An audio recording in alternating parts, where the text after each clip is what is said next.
फार सुंदर लेखक आहे, तो म्हणतोय खरं तर आई कालही जन्माला यायची, आई आजही जन्माला येतं. खरं तर आई कालही जन्माला यायची, आई आजही जन्माला येतं. आईंची गर्दी कालही होती, आईंची गर्दी आजही आहे. पण कालच्या आईंच्या गर्दीत मुलांनो लोकांच्या दगडांचा शेणांचा वार झेलणाऱ्या क्रांतीज्योती सावित्रीबाई फुले आहे. कालच्या आईंच्या गर्दीत पावाच्या तुकड्यावरती उभं आयुष्य काढणाऱ्या भारतरत्न डॉक्टर बाबासाहेब आंबेडकरांची आई होत्या.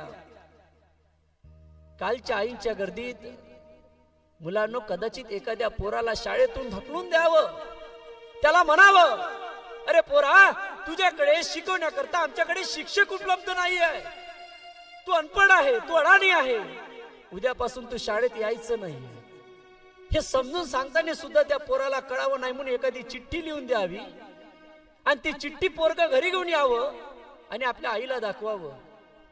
आईनं ती चिठ्ठी सहज वाचावी. पोरग कुतूहलतेने विचारतं आई, अगं आई मला सरांनी चिठ्ठी दिली आहे, तू वाचते आहे, अगं तू मनात हसते आहे, काय लिहिलंय ते चिठ्ठी मध्ये?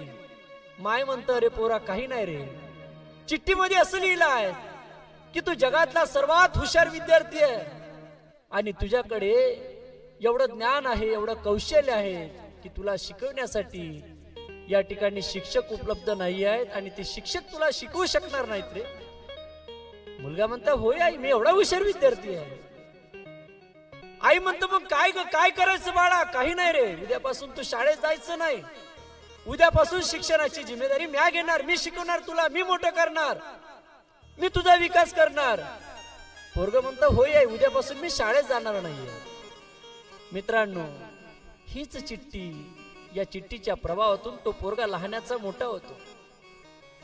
आई काय करतं? त्याला शिकवतं, लहानाचा मोठा करतं, त्याचा विकास करतं, त्याचा शैक्षणिक विकास करतं, सामाजिक विकास करतं.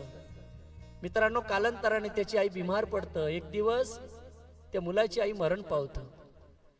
एक चिठ्ठी त्यामध्ये असलेली असते जी एखाद्या पेटीमध्ये ठेवावी.